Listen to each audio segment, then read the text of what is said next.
Hello, everyone, and welcome back to another edition of the WST Bombers Report. My name is Connor Hrabchak. Soon, in a moment, I'm going to be joined by my co-host, Zach Schnitzer. He is with Darren Bombing, Bonfire Sports Winnipeg, every single Blue Bombers postgame right here on YouTube. And he does the show with me. We've been doing it all year long. And today we're breaking down a 21-13 loss in the Banjo Bowl for the Winnipeg Blue Bombers. Schnitzy, I think this is a rhetorical question, but how are you feeling after back-to-back losses in the Labor Day Banjo Bowl for the first time since 2018? It stings. Oh, buddy. It's rough. I mean, as a fan, to lose to the Riders twice, especially to lose the Banjo Bowl in the way that we did. We'll talk about Collaros and some of the other parts of this game, but to get swept by the Riders, it stinks, man. It stinks. I was so heartbroken because, one, we lost to the Riders. Now we're 6-6. We've lost the season series with the Riders and the Stamps. A home playoff game is looking like a pipe dream. Mm-hmm. And where do you go from here, right? Like this team is teetering on the edge here. Are they on their downward slide, or is there reason for optimism against Hamilton? Who's going to play quarterback? Like, it's now losing this game, especially in the way they did, Connor. There's big questions from Bomberland, and I've seen a lot of fans say, like, this is the end, we're done. And I get why they're feeling that way. Right. I'm not there yet, but this is where we are. Like, is this the end of the so-called dynasty? I say in quotes. Yeah, I will say that before we get into this game, the whole season with you and I doing WST Bombers Report has felt as though, and the Bombers still haven't beat really a good team. I mean, the best team they beat was Montreal with their fourth string quarterback, who got benched the next week. He got benched this weekend. So the Bombers have yet to really beat a good team.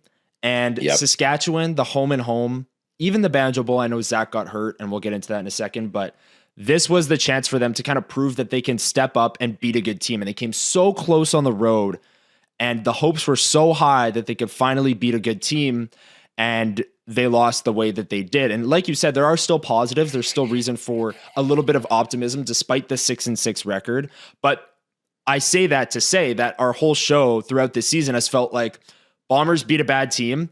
Yeah. Reasons for hope, reasons for optimism. Bombers lose to a good team, and it looks like the season's over. Bombers beat a bad team. Look like it's just this constant cycle of they're beating bad teams, and it's like maybe that this is the Bombers that we can see against a good team, and they just haven't quite. They are building. There are some positives, and we'll get into it for sure. But back-to-back losses to the Riders in the Labor Day and the Banjo Bowl, definitely got to start with the negatives on that one. And the biggest negative coming out of this game from a Blue Bomber perspective was Zach Collaros, who exited the game in the second half after a hit that was, after review, deemed roughing the passer. Zach, I'll just start with your initial thoughts on the injury, what your initial reaction was when you were there at Princess Auto Stadium and you saw Zach Collaros go down. And then maybe, a day later, which we are recording this Sunday night, your thoughts on the hit, because this is like an absolute lightning rod of discussion. Is clean hit, dirty hit. Every time that there's something controversial in a game, it goes nuts. But your thoughts in the moment, and now looking at the hit maybe a day later, what are you thinking? Yeah, in the moment, Connor, I was like, oh, that's a dirty hit. That's a headshot. I see Zach Collaros go down. He looked like he was unconscious. I don't want to speculate, but, he was. It looked like he was out of commission. Good. Yeah, it didn't look good.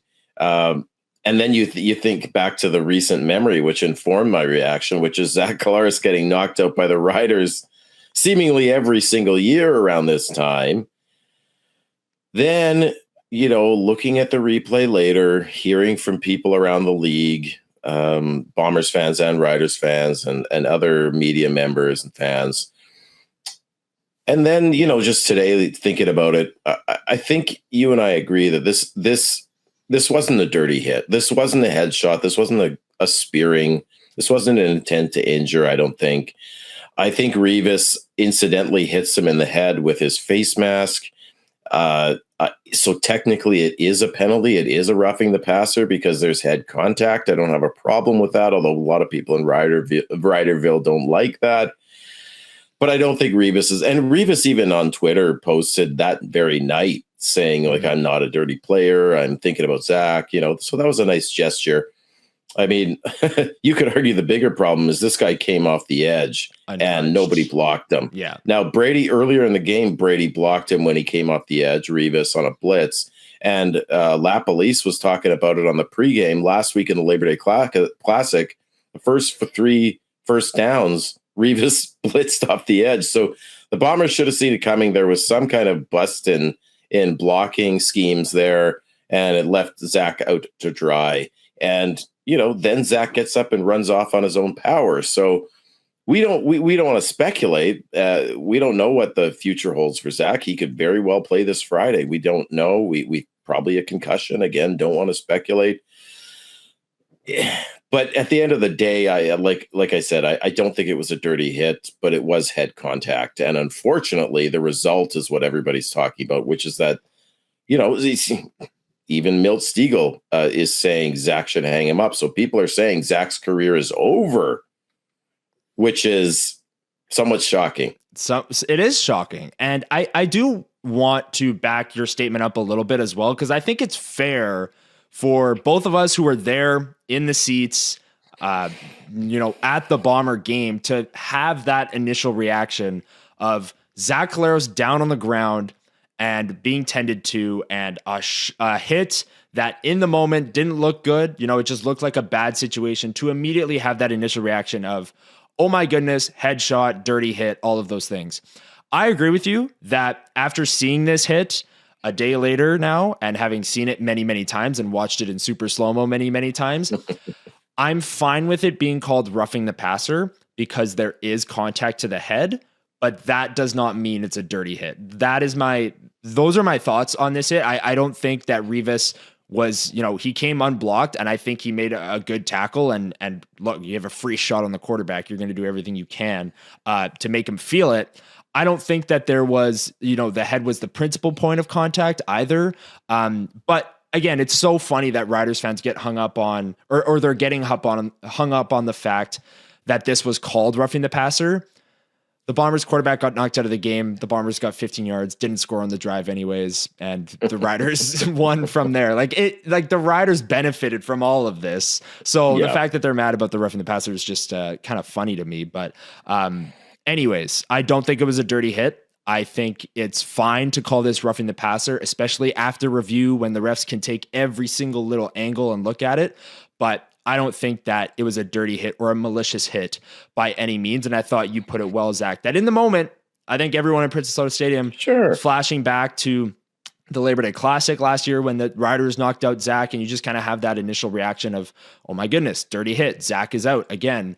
But after review, as they say, I don't think it was that. And like you said, it sparked a lot of discussion. Here's a article from 3 Down Nation. We appreciate them putting this out. Milt Stegall, here, quote, Zach Collaros should never play football again. Milt Stegall calls for Bombers quarterback to retire after Banjo Bowl exit. And the article cites, many different instances that Milt brought up in terms of, Zach taking headshots and getting concussions and retire before, there's a play that you can't recover from, and all of those, the talking points that you hear a lot from football players that are late in their career, at like a player like Zach Collaros. I was shocked to see this, Zach, and kind of the reaction coming out of this game. And you called it shocking earlier. What was your initial reaction seeing this article posted by 3 Down Nation with the comments there from Milt Stegall? Yes, and shout out to 3 Down Nation for getting it out there so that people could hear Milt's comments right away last night.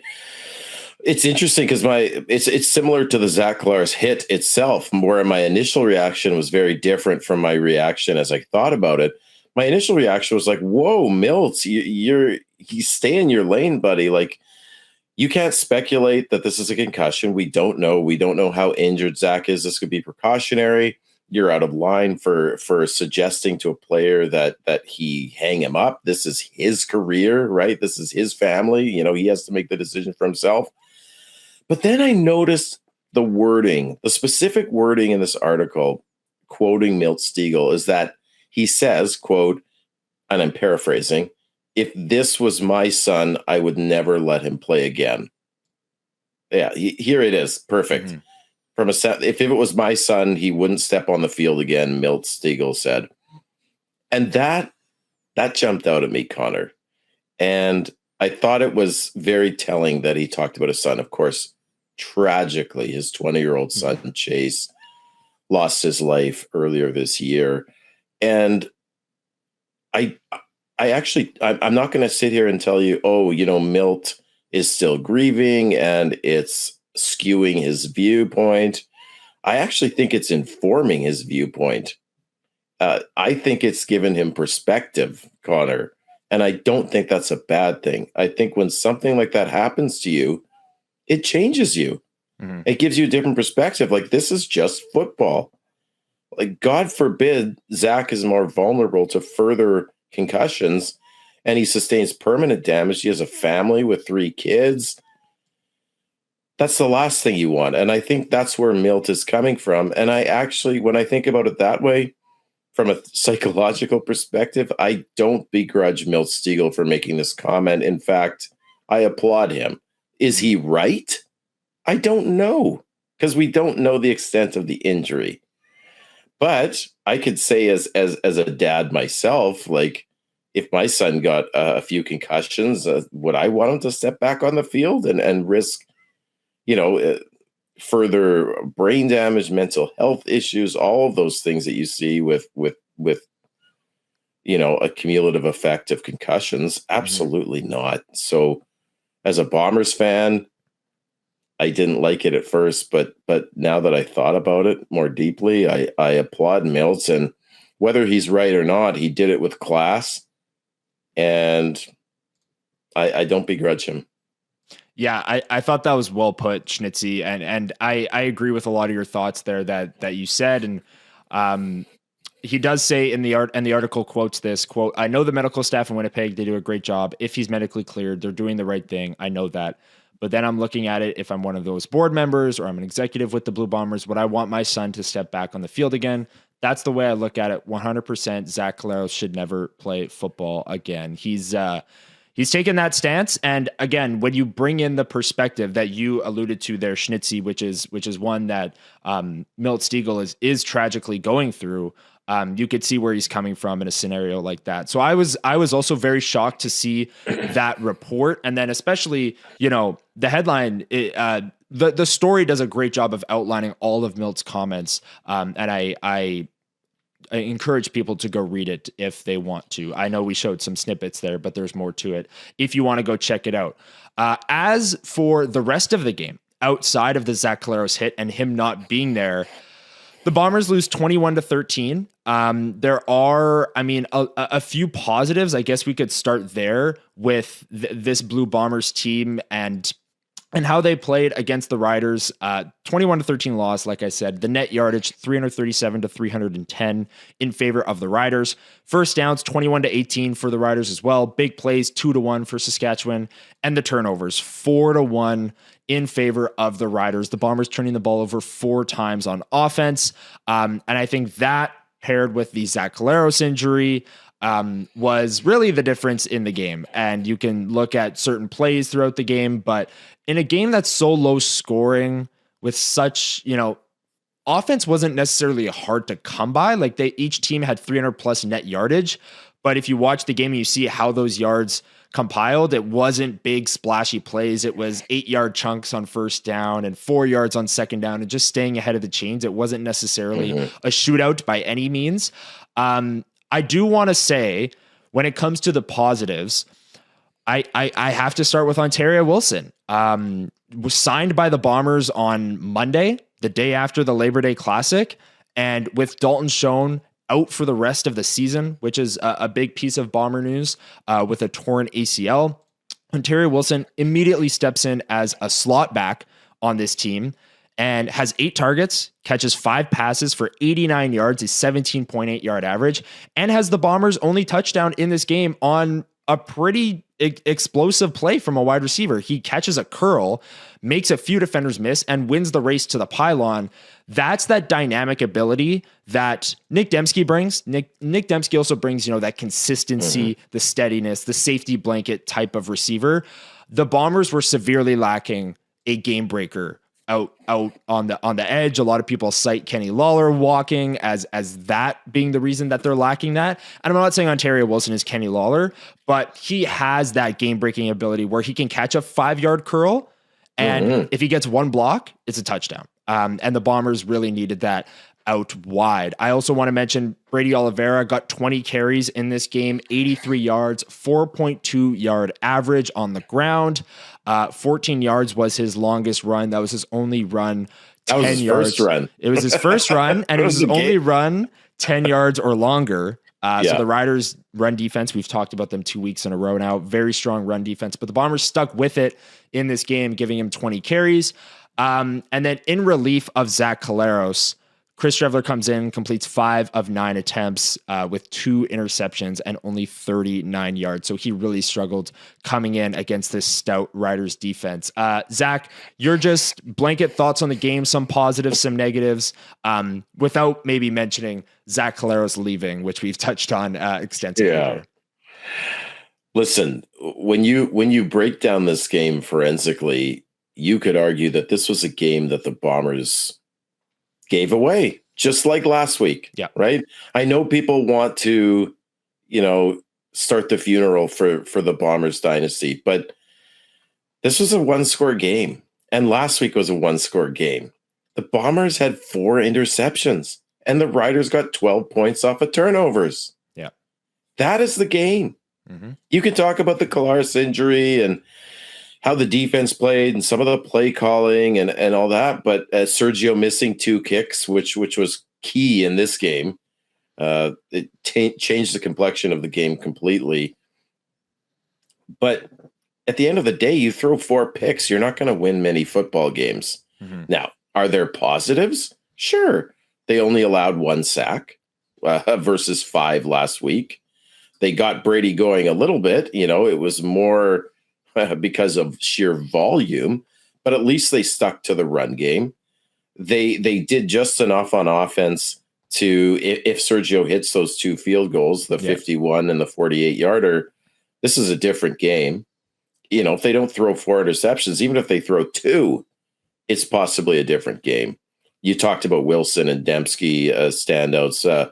I just want to quickly mention the defense. And I've seen I talked about this last night on Bonfire in our post game, Connor. I've seen a lot of people crapping on the defense. They're letting too many explosion plays.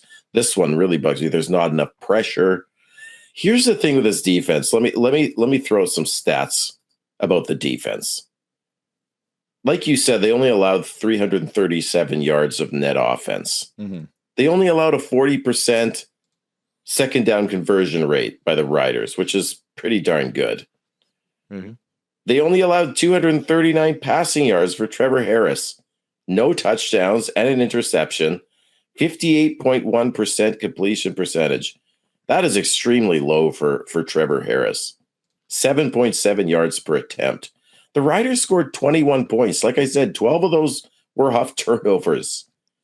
When your defense keeps the Riders' offense, and Trevor Harris is a leading MOP candidate, to 21 points and only 1 touchdown, under 100 yards rushing, that you should win most games.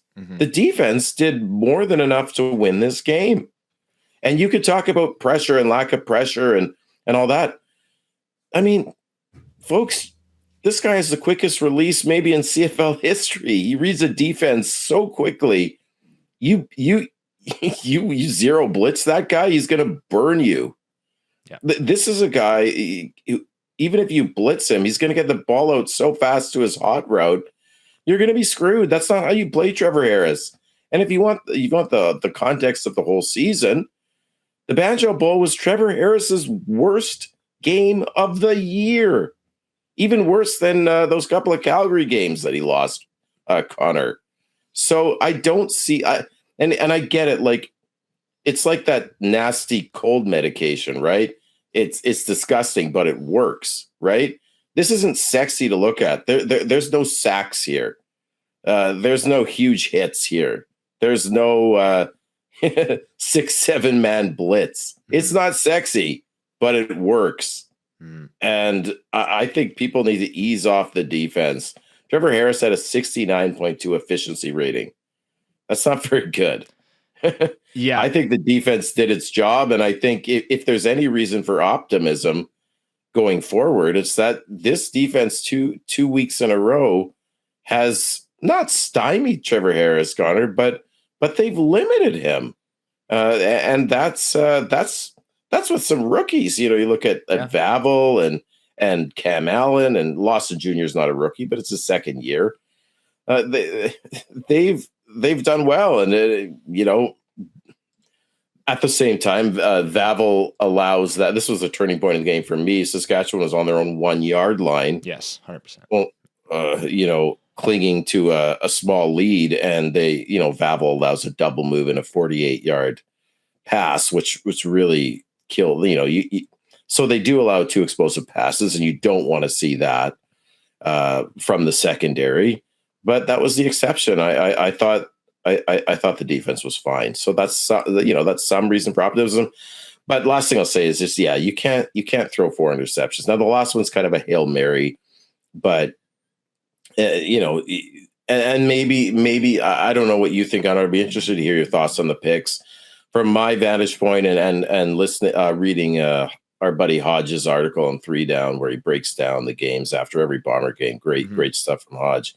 First one, maybe Ontaria Wilson stops running and Zach thinks he's going to keep running, but then there's Marcus Sales. He maybe bailed out and was deeper than Collaros thought. I'm not sure about that one. I don't know if that's on Ontaria Wilson or Collaros, or it's just a good play by the defense. Second one, it looked like Collaros threw into double coverage for Ontaria Wilson in the middle of the field, maybe a bit behind him. Either way, not maybe a ball he should have thrown. Maybe he was going to the well too many times with Ontario Wilson on those intermediate routes, Connor. But it wasn't a good pass. And to say that, the Bombers lost the game because Collaros was knocked out, Collaros had some good throws, trust me. But, he has the most interceptions in the CFL. You can't keep throwing interceptions. So that's concerning even if Collaros does return. Yeah, and turnovers have been such a big topic of conversation for us all year long, and they turned the ball over 4 times. And I know that one was a Hail Mary, but me personally, I'm still going to count that. You can't turn the ball over that many times and expect to win, especially a tight game against the best team in the CFL by record, the 10-2 Saskatchewan Roughriders. But I do just quickly, before we get to buy or sell, I do want to echo your thoughts on the defense. I thought they played great. I thought Dietrich Nichols had some really nice pass breakups. I thought Cam Allen was flying around. Tony Jones, Willie Jefferson was creating pressure at times. Like I really think that the Trey Vavel 48-yard pass that he gave up on the double move is changing a lot of people's opinions on the defense, because like you said, it's not sexy.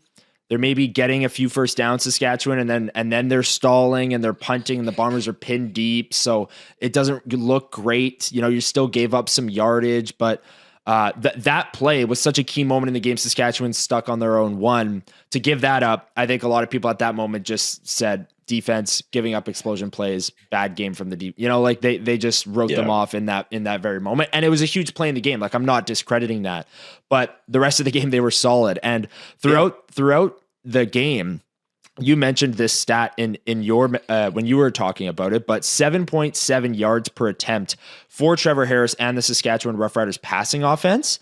Yeah. Earlier in the year, the Bombers were giving up north of 10 yards per attempt to Vernon Adams, Nick Arbuckle, all of these prolific passing attacks that we've seen in the CFL. Well, Toronto with Arbuckle a little bit more up and down than maybe Calgary's, but 7.7 yards per attempt at home.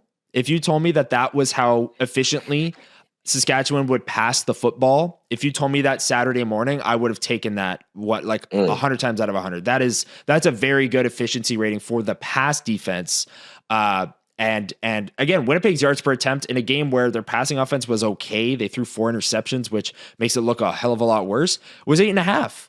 8.5 yards per attempt for the Bombers passing offense, let alone the Riders, who had 7.7. So I'm with you on the defense. I thought the running game was a concern for me. I thought Saskatchewan found something in the second half of the Labor Day Classic that they might bring through. 98 yards rushing, 4.5 yards per carry. The Bombers were at 4.4 with 115 yards. Yards per attempt, the Bombers were in favor of that as well. When you break down the stats of this game, it really was the turnovers and the missed field goals as well, which we will get to in Buy or Sell coming up here in just a moment. Let's get into it right now. This is the segment Buy or Sell, where I pepper Schnitzy with comments, statements, takes about the Winnipeg Blue Bombers, and he lets me know whether he's buying or selling. And let us know in the comments down below if you're buying or selling what I'm telling Schnitzy as well when it pertains to the Winnipeg Blue Bombers. The first one, I just mentioned him, Sergio Castillo. He's been money all year long. And I hate to ask this, Zach, but he went 2 for 4, missed 2 field goals. One was 50. The other one was high 40s, I believe. Yeah, 48. 48, yep. Yeah. Is Serge not fully to blame, because obviously there were bigger things at play here in this game, but is Serge a little bit to blame for the Bombers' loss? Are you buying or selling that?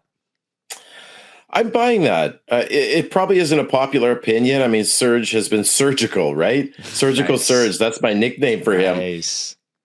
But listen, in a game against the best team in the CFL, when your starting quarterback goes out and Streveler just couldn't move the ball very easily, we could talk about that later. They needed something special. They needed something special from their special teams. They needed something special from their defense. Defense did get a pick, Ramsey, with that interception and some great pass knockdowns, as you talked about. But they didn't, and I'm not just going to say Serge, they didn't get a good return from Vavel. He even put one on the turf, but luckily jumped on it. They didn't get great returns, and they didn't get the support from Sergio Castillo that really would have changed the complexion of this game. Any other kicker, I'd be like, yeah, 50-yarder, that's a low percentage. I don't begrudge him that. 48-yarder, that's still a pretty long field goal. But for Sergio Castillo, those are makeable. Mm-hmm. Those are in Sergio's, well within Sergio's range for a guy who can kick a 63-yarder.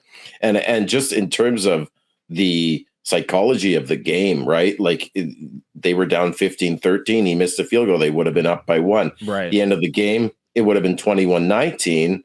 Now you're driving for a field goal. Maybe Strevy doesn't throw that pick because they're sticking to the run game and playing more conservatively to kick a field goal. So that really hurt them. Do I think it's the main reason they lost? No. As you and I said, it's the turnovers. It's Streveler's inability to. I don't know about you, but like he just looked rattled in the pocket. He looked uncomfortable. He was inaccurate. He threw the picks. So it would have been nice. And I think if we talk about yesterday in the Banjo Bowl, the Bombers needed something. And I turned to Ezzy at one point and said they should fake a field goal. They should fake a punt. Like they need to do something different, something exceptional to get a win here, and they didn't call it, and they didn't get it. Yeah, I do want to say Sergio Castillo.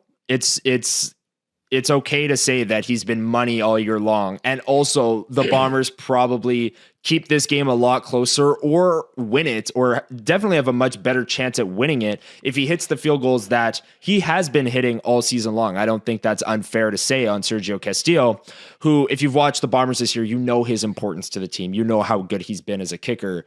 But in a game like this, when Zach Collaros goes down, Chris Streveler struggling, like you said, this was the game that they really needed him.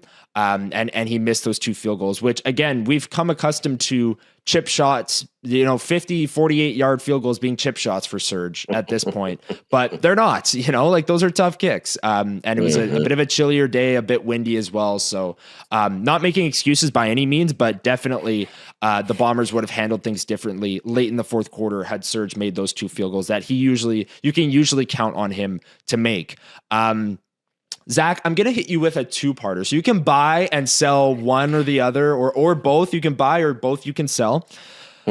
Zach Collaros plays Friday against the Hamilton Tiger Cats. And if not, start Terry Wilson. Ooh, those are some good now, ones. Now, I'll give my take after. Just because I'm saying these doesn't mean I'm buying or selling. I'm just presenting the question. You could take it. I know these are great questions. The Collaros one, dude, I have no idea. I don't know if I could buy or sell that one because I don't have enough information. What I do know, or what I think I know, is that he was hit in the head. He went down in a heap. It looked like he lost consciousness, although I don't want to speculate, but he was lying very still. But then, after he's down for a while, he gets up on his own power and just kind of nonchalantly jogs off the field. Yeah. We do have a history of the Bombers training staff and medical staff taking Zach out of games in the last couple of years out of an abundance of caution, and then Zach comes and plays the next week. That happened this year. Yeah, it happened Toronto, this year. Exactly. Right? He got hit in the I believe it was the first Calgary game or the second Calgary game. The one at home, the second Calgary game. Chris Streveler came in that one as well. Got hit he got hit on a second out as his head bounced off the turf or off the grass and went to the locker room in that game and didn't return for the second half. Again, out of caution, was listed as a neck injury, and he played next week. And then he left that game too. And then he played next week. So it's so weird. Like I honestly shouldn't have even asked that because I agree with you. You just don't know when it comes to Zach Collaros and the head injuries, because like you said, it did look bad. It did look like he was laying there as he was being tended to. And then he gets up and runs off. So did they get to the locker room and said, you're actually good, but we're not going to put you back in because that was pretty scary? Or did he actually have a concussion? Like it's so hard to predict. And we will say at 1:00 Monday through Friday, Winnipeg Sports Talk Daily, Huss and Remus will have you covered with all the quarterback news coming out of Bombers practice this week as they prepare for Hamilton on Friday.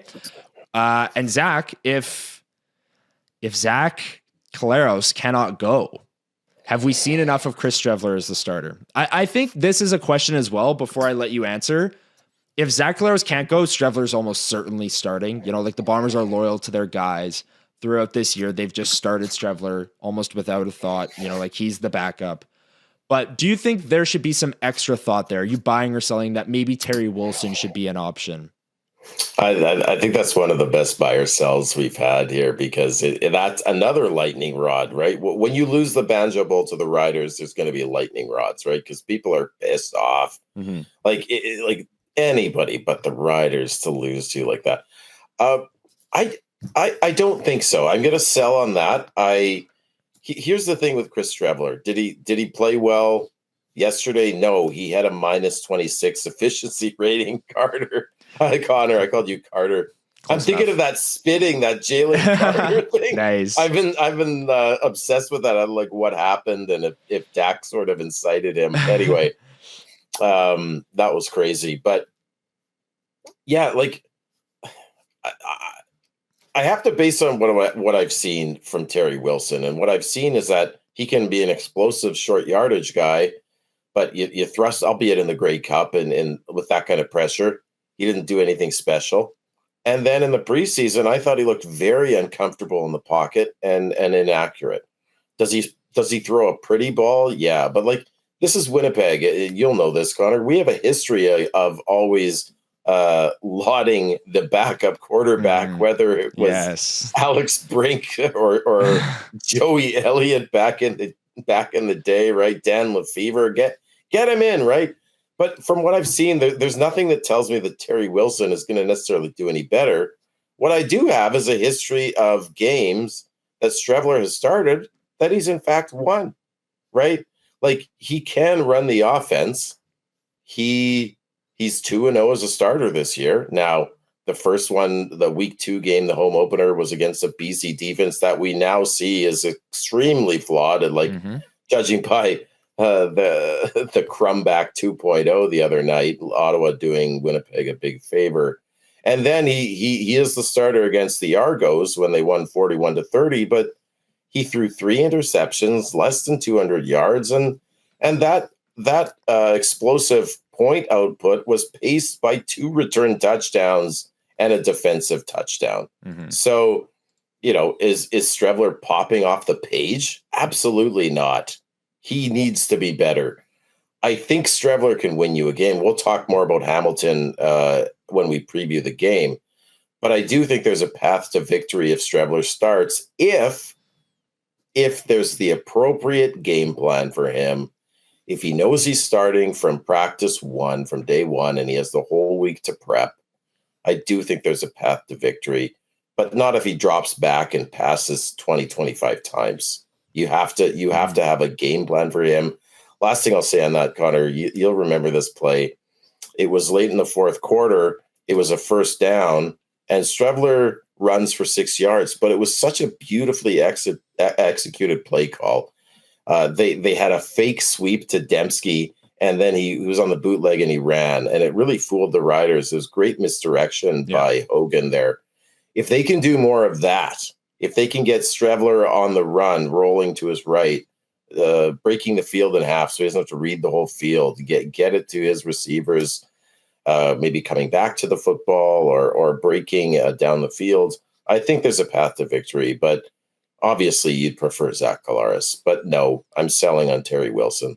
Okay. I'm with you on that. I think Terry Wilson, I'm not gonna talk about whether or not Zach is playing. We talked about that a little bit before we got into the Terry Wilson thing, but I'm with you. I think Terry Wilson might give them a better chance to win, but with the right game plan, you can absolutely win with Chris Streveler. And we've seen that this year, even though Chris Streveler didn't play great in the Toronto game that he did win at home, or he got credited with a win. I'll put it that way.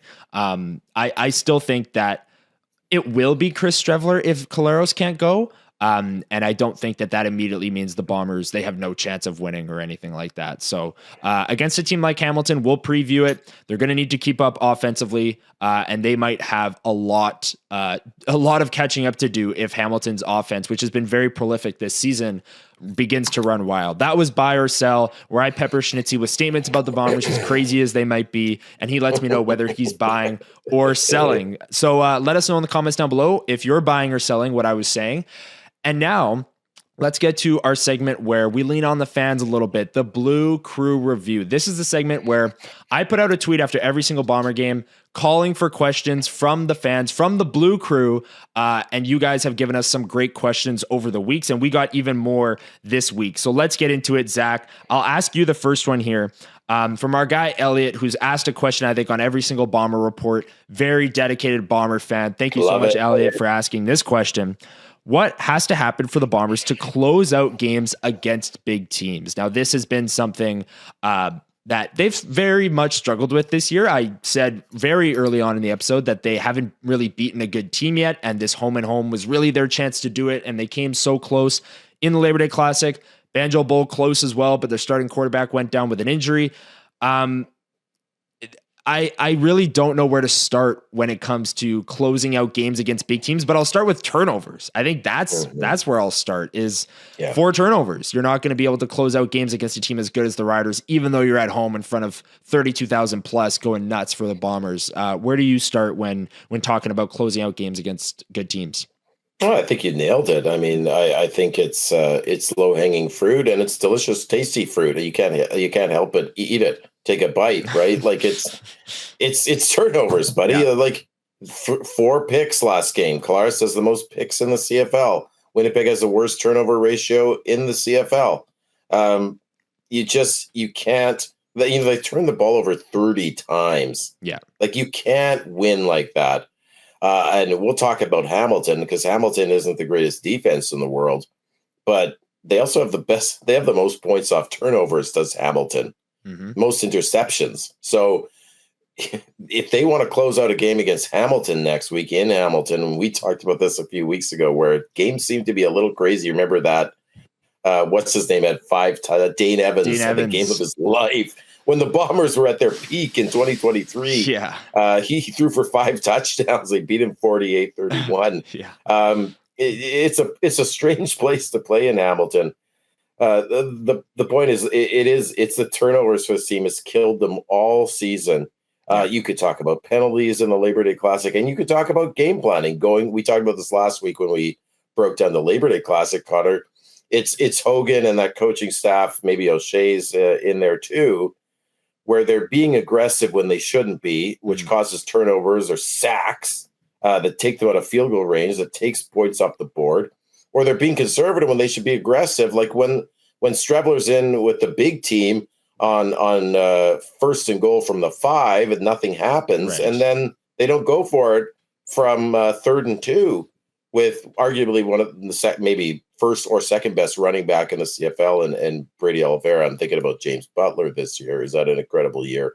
So I think it's coaching. I think it's penalties. But at the end of the day, it is turnovers 100%. Okay. Yeah, I like that answer. I think it's the easiest one, but also the thing that has bit the Bombers the most in games against good teams this season. So that's a good question from Elliot there. The next one and the last one we're going to get to here is from Leslie Mitchnick, loyal WSTer. Thank you, Leslie, for the question. They say last year the Bombers were also 6-6. Great point. But at this point they were now in a 4-game heater and coming off of back-to-back wins against the Riders. He adds, so this year feels different. Is it coaching or the play execution that is the difference this year? Zach, what do you think? What do you think?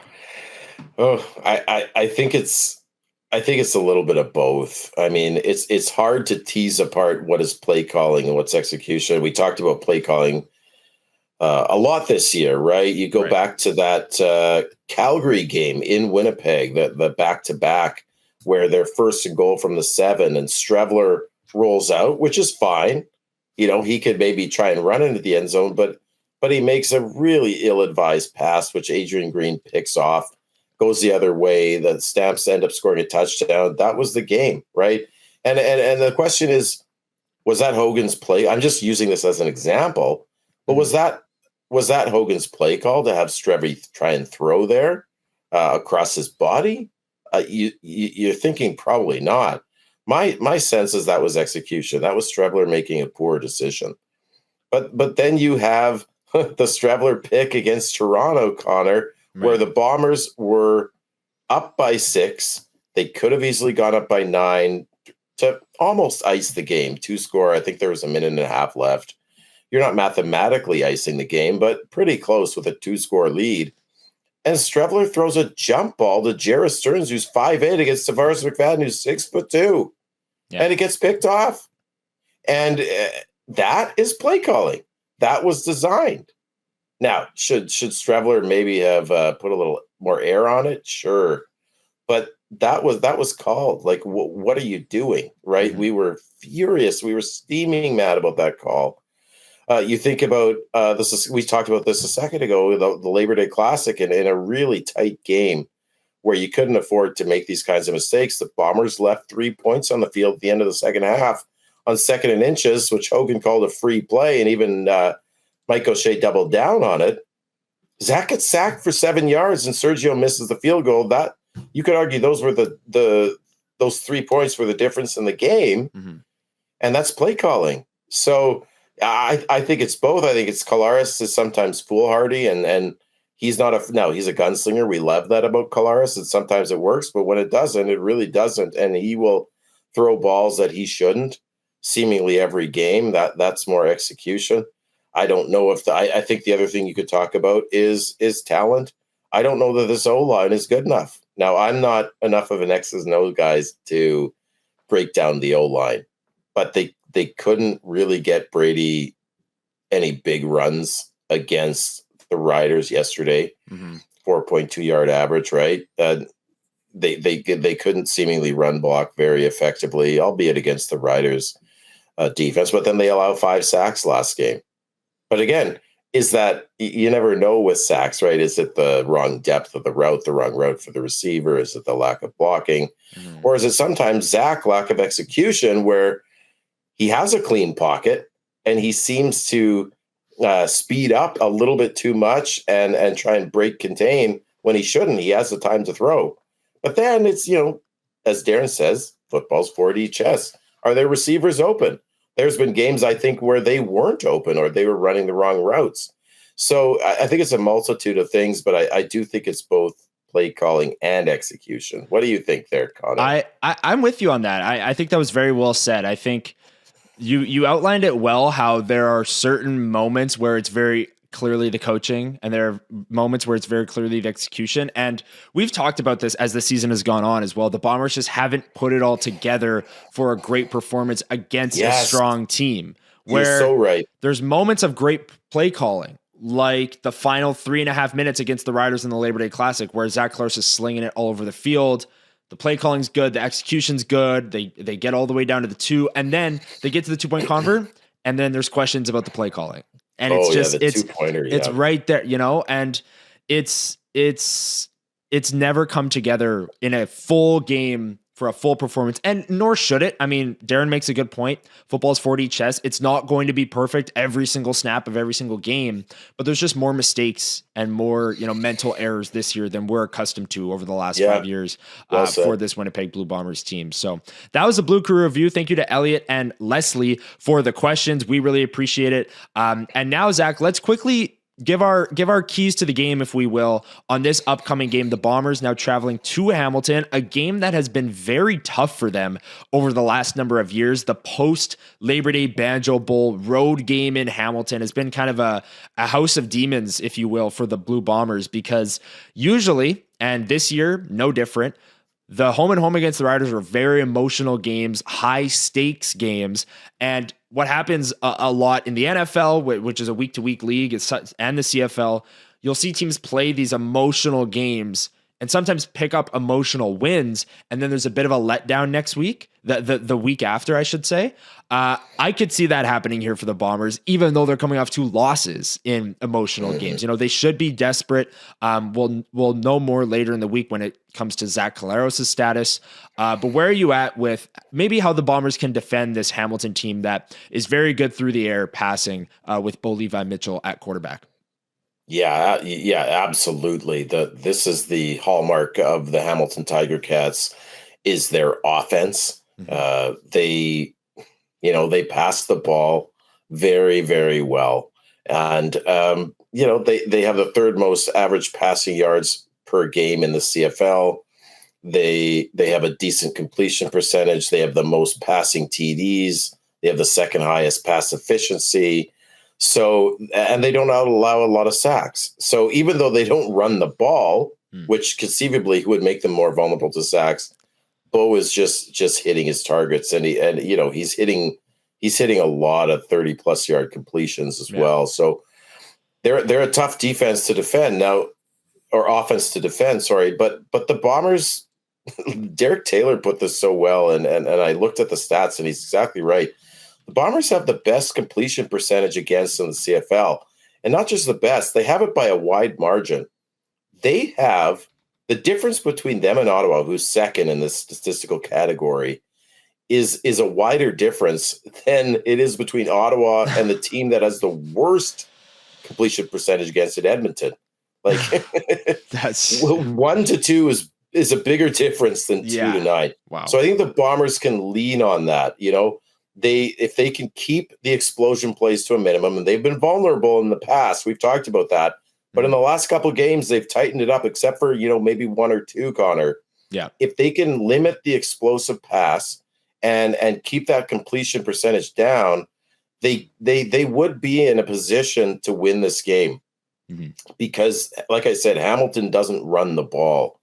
But here's the other thing, is that Hamilton has allowed the most rushing touchdowns in the CFL. Interesting. Yes. Okay. They don't run the ball, but they allow the most rushing touchdowns in the CFL. They've allowed the 2nd highest average rush yards per game, which is wait, am I I might have actually say that again. It's late. They might actually be. Oh yeah. No, I'm right about that. Yeah, they have the 2nd least rushing yards per game, and they allow they pass the 3rd most rush yards per game, and the highest average rush at 5.5. So here's my thing about Hamilton. This is a perfect opponent for the Winnipeg Blue Bombers. You're right. You nailed it, Connor, on the psychology of the team. They should be desperate. They should be pissed off. and they should go on the road and they should run the ball. Yeah. Get that O-line angry. Get them to exert their will on this Hamilton defense, which is vulnerable, both yardage-wise and points-wise, to the run. Mm-hmm. Brady brand bully ball. It worked in Montreal. He was the second best run defense in the league. It should work against Hamilton. And if Chris Streveler is running this offense, you have to run the ball. Mm-hmm. And you have to get good gains on first down so he doesn't have second and long where he has to drop back and pass. Hogan needs to get creative. More of those fake sweeps, that one play we talked about, Connor, that I thought was brilliant. Get Streveler on the run. Get the RPO game and the zone read option type plays going. Get creative, misdirection. And I would say the last thing I'll say about this game, well, the second last thing, because the thing you have to be careful about with Hamilton is they have an elite return game. They have the most return touchdowns. They are the highest average punt return and kickoff return. Albeit Winnipeg has very good kick coverage. So, you need to limit that against Hamilton. Don't give them freebies. But I would argue that there's one more maybe silver bullet here, and that is Cam Eccles. He's still on the roster. Kyron Moore was released. Cam Eccles is a wide receiver from Calgary. I think he's a guy, he's had enough practice. Put him on the field because you can't get much worse than Dylan Mitchell. Mm-hmm. Dylan Mitchell has done nothing, whether that's because Zach doesn't trust him or he's just not getting separation or not getting open.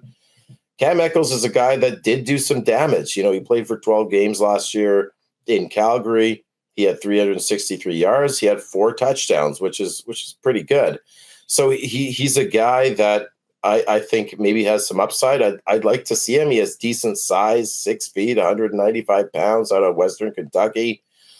I'd like to see him get a shot because Dylan Mitchell, as we talked about this last week, Connor, has not done enough, in my opinion, to stay on the field. Yeah, I'm with you on that. It'd be interesting to see if the Bombers do elect to make that change, but I echo your thoughts in terms of the run game. Hamilton is a team that their defense can be had a little bit through the air as well. I mean, they've been in so many shootouts this year. They're just an over machine. If you're looking at the over unders on Coolbet, their offense is prolific. They're throwing the ball a ton. And then their defense just can't stop a nosebleed either. So it's a good mix, and it makes for some entertaining football. And whether or not the Bombers can take advantage of that defense with maybe a Zach Collaros-less offense will be very interesting to see. That game is Friday in Hamilton, and then the Bombers then take on after Hamilton. Let me just make sure I have this right because I had the schedule up. Then they travel, the week after that, they travel to Ottawa to take on the Red Blacks on Saturday, September 20th. Then they return home to take on Hamilton again on another Saturday afternoon at 2 p.m., that one at Princess Auto Stadium. Then they have a bye week, so they've played a lot of games in a row here. They'll play 3 more and then have their final bye week before taking on the Elks, the Riders, and the Alouettes to close out the regular season. And the CFL standings are getting pretty tight in the West. I mean, the Elks won again. I should say they lost to Calgary, but they've put together a good, a good month and a bit of football, which is surprising for the Edmonton Elks or the Edmonton team of the last number of years, right? Like they just haven't been playing at the brand of football that they are playing right now, which is pretty good to see. I mean, if there's any team that's outside of Winnipeg that I want to see have success, it's definitely Edmonton. Sure. So the West is a dogfight for these playoff spots. The crossover is absolutely in play, and Zach and I will have you covered all season long right here on the WST Bombers Report. Thank you so much, everyone, for watching. We really appreciate it. If you made it all the way to the end of the video, make sure you hit the like button, drop a comment down below, go back and let us know if you're buying or selling the comments I said to Schnitzy. Let us know your thoughts on this upcoming game Friday against the Ticats. And tell a friend about WST Bombers Report. Maybe at the next home game, let them know that we're here every single Monday breaking down the Bombers and their latest game and previewing the upcoming game. We'll be back next Monday breaking down the Bombers against the Tiger Cats. Enjoy the game, and we'll see you Monday.